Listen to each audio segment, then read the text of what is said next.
Hi, hello friends, எல்லாருக்கும் வணக்கம். இன்னைக்கு barbeque fame Cajun Potatoes எப்படி பண்றதுன்றத வீடியோல பார்க்க போறோம். இந்த Cajun Potatoesக்கு தேவையான எல்லா ingredientsம் நான் ஹேண்டியா இருக்கணும்ன்றதுக்காக ரெடியா எடுத்து வச்சிருக்கேன். என்னதான் barbeque நேஷன்ல நிறைய varieties of food கிடைச்சாலுமே இந்த Cajun Potatoesக்கு இருக்கிற வரவேற்பே தனிதான். இப்போ இந்த Cajun Potatoes பண்றதுக்காக நான் ஒரு பாத்திரத்துல தண்ணி ஊத்தி பேபி பொட்டேட்டோஸை பாயில் பண்ணிட்டு இருக்கேன். இந்த பேபி பொட்டேட்டோஸை குக்கரில் போட்டு பாயில் பண்ணுறதை விட இந்த மாதிரி ஒரு பாத்திரத்தில் தண்ணி ஊற்றி க்ளோஸ் பண்ணி பாயில் பண்ணுறது ஒரு பெஸ்ட் ஆப்ஷன். நல்லா பாயில் ஆன இந்த பேபி பொட்டேட்டோஸை தண்ணியிலேருந்து ஸ்ட்ரெயின் பண்ணி இந்த மாதிரி ஒரு அகலமான பிளேட்டில் ஆற வச்சுக்கலாம்.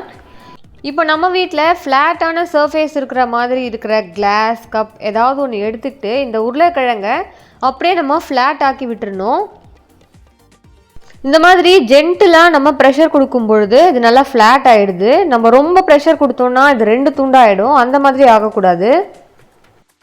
இந்த பேபி பொட்டேட்டோஸ் ரெண்டு துண்டாக ஆகாமல் கரெக்டாக வரணும்னா நம்ம பண்ண வேண்டியது கரெக்டாக பாயில் பண்ணியிருக்கணும்.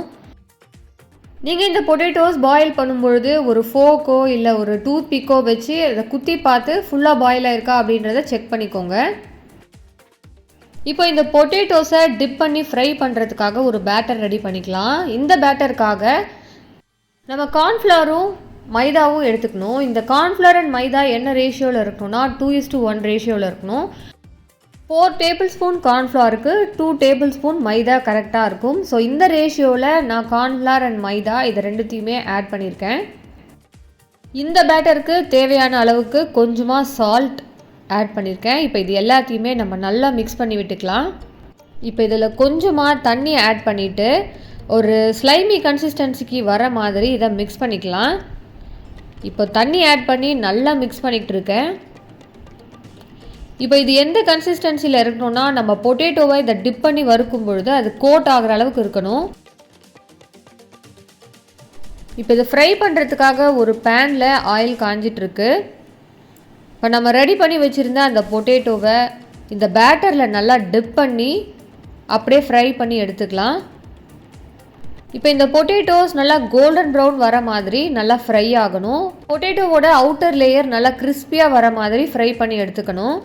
ஃபஸ்ட்டு ஒரு 2 மினிட்ஸ் லோ ஃப்ளேமில் நல்லா குக் பண்ணிவிட்டு அப்புறம் அந்த ப்ரௌன் கலர் வர்றதுக்காக நம்ம ஹை ஃப்ளேமில் வச்சோன்னா இந்த மாதிரி கிறிஸ்பியாக நமக்கு ஃப்ரை ஆகிடும். இப்போ இந்த சாஸ் ரெடி பண்ணுறதுக்காக நான் ஒரு பவுலில் 4 டேபிள் ஸ்பூன் வர அளவுக்கு மயோனைஸ் எடுத்திருக்கேன். அதில் பாதி 2 tablespoon tomato ketchup add பண்ணியிருக்கேன். இப்போ இது கூட நல்லா க்ரஷ் பண்ணி வச்சுருந்த கார்லிக் ஆட் பண்ணியிருக்கேன். உங்கள்கிட்ட கார்லிக் பவுடர் இருந்தால் பவுடராக ஆட் பண்ணிக்கலாம், இல்லாதவங்க இந்த மாதிரி க்ரஷ் பண்ணி ஆட் பண்ணிக்கோங்க. இப்போ இது கூட red chilli flakes, Italian seasoning இது ரெண்டுத்தையுமே ஆட் பண்ணியிருக்கேன். இப்போ கொஞ்சமாக க்ரஷ் பண்ண பெப்பரும் இது கூட ஆட் பண்ணிவிட்டு இது எல்லாத்தையுமே நல்லா மிக்ஸ் பண்ணிக்கிறேன். இப்போ நம்ம ஆட் பண்ணியிருக்கிற அந்த சாஸ் எல்லாமே நல்லா மிக்ஸ் ஆகிடுச்சு. இப்போ இந்த ஸ்டேஜில் நம்ம இது கூட பால் ஆட் பண்ணிக்கிறோம். பால் ஆட் பண்ணுறதுனால இந்த சாஸோட டேஸ்ட் இன்னமும் கொஞ்சம் ரிச்சாக இருக்கும்.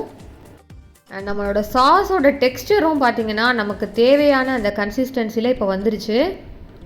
இப்போ இந்த சாஸை பேபி பொட்டேட்டோ மேலே டாப் பண்ணிடலாம். இப்போ நம்ம ஃப்ரை பண்ணி வச்சுருக்கிற அந்த பேபி பொட்டேட்டோ மேலே நம்ம ரெடி பண்ணி வச்சுருக்கிற அந்த சாஸை டாப் பண்ணிடலாம்.